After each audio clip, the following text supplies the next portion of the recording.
తెలంగాణ రాష్ట్ర budget paper పులి లెక్క తయారైంది. అది గాండ్రించదు. కేవలం బడ్జెట్ పేపర్ల మీదటువంటి రాసిన లెక్కలు మాత్రమే పులి లెక్క కనిపిస్తున్నాయి తప్ప తీరా ఆర్థిక సంవత్సరం పూర్తయి ఖర్చుల లెక్క కూడా బయటకు పెట్టి ఆదాయానికి ప్రవేశపెట్టినటువంటి బడ్జెట్కు ఖర్చుకు ఎక్కడా కూడా పొంతన లేకుండా పులిలాగా గర్జించాల్సినటువంటి బడ్జెట్ కాస్త పిల్లి లెక్క మ్యావుమంటుంది. అది మన తెలంగాణ రాష్ట్ర బడ్జెట్ తీరు.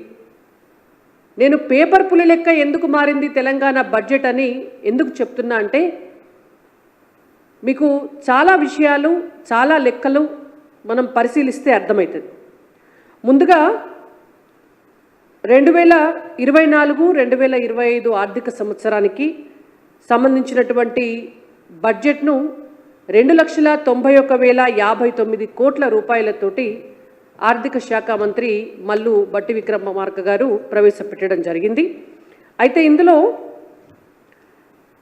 ఒక కంపారిజన్ చేస్తే మనం 2023-24 ఆర్థిక సంవత్సరానికి 2024-25 ఆర్థిక సంవత్సరానికి పోల్చి చూస్తే ఒక 700 కోట్ల రూపాయలను పెంచి కొత్త బడ్జెట్ని ప్రవేశపెట్టింది కాంగ్రెస్ పార్టీ ప్రభుత్వం. అయితే బడ్జెట్ని ప్రవేశపెట్టే రోజు ఈ ఆర్థిక సంవత్సరానికి అదే రోజు రాష్ట్ర ప్రభుత్వము సోషియో ఎకనామిక్ అవుట్లుక్ డాక్యుమెంట్ని కూడా ప్రవేశపెట్టడం జరిగింది. ఈ డాక్యుమెంట్లో కాంగ్రెస్ ప్రభుత్వం ఒక విషయాన్ని చాలా స్పష్టంగా మెన్షన్ చేసింది. 2014లో తెలంగాణ రాష్ట్రం ఏర్పడ్డప్పుడు తలసరి అప్పు దాదాపుగా ప్రతి తెలంగాణ బిడ్డ పైన 20,000 సుమారు రమారమి 20,000 రూపాయలు ఉంటే ఇవాళ 2024-2025 ఆర్థిక బడ్జెట్ని ప్రవేశపెట్టే రోజుకు అది 1,76,000 రూపాయలు అయింది అని. అంటే గత బీఆర్ఎస్ ప్రభుత్వం 10 సంవత్సరాల కాలంలో తెలంగాణ రాష్ట్రంలో ఉన్నటువంటి ప్రతి బిడ్డ ప్రతి వ్యక్తి పుట్టబోయేటటువంటి బిడ్డ నెత్తి మీద కూడా 1,76,000 రూపాయల అప్పును పెట్టింది తెలంగాణ రాష్ట్ర ప్రభుత్వం అనేటువంటిది బీఆర్ఎస్ ప్రభుత్వం చేసినటువంటి దుర్మార్గపు చర్య ఇది అని కాంగ్రెస్ ప్రభుత్వం మనకిచ్చినటువంటి డాక్యుమెంట్లో మెన్షన్ చేయడం జరిగింది. బీఆర్ఎస్ పార్టీని నిందించడం కూడా జరిగింది. ఇది అఫీషియల్ డాక్యుమెంట్.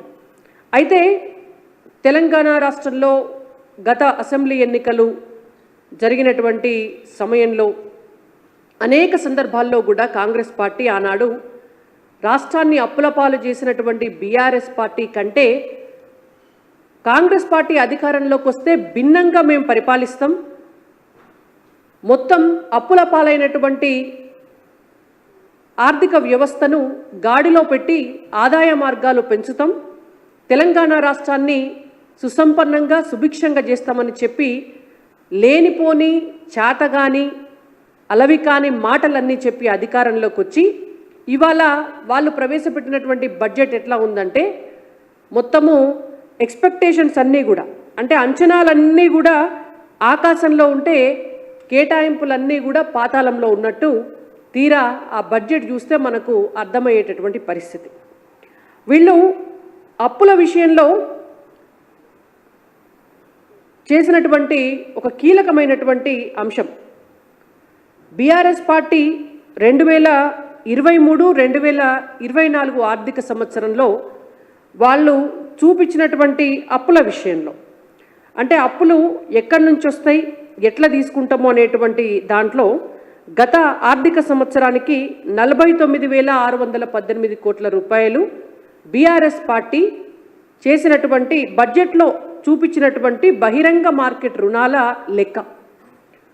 ఇప్పుడు కాంగ్రెస్ పార్టీ అధికారంలోకి వచ్చి బహిరంగ మార్కెట్ల రుణాలు 57,112 కోట్ల రూపాయలను బహిరంగ మార్కెట్ నుంచి మేము తీసుకుంటాము అని చెప్పి స్వయంగా బడ్జెట్లో వాళ్ళు ఇచ్చినటువంటి లెక్కనే నేను మీకు చెప్తున్నా.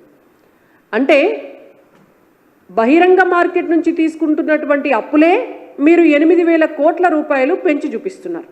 Please do subscribe to Please do subscribe to Please do subscribe to Please do subscribe to Please do subscribe to KTV Telugu. KTV Telugu. KTV Telugu. KTV Telugu. to KTV Telugu. KTV Telugu. Please do subscribe to KTV Telugu.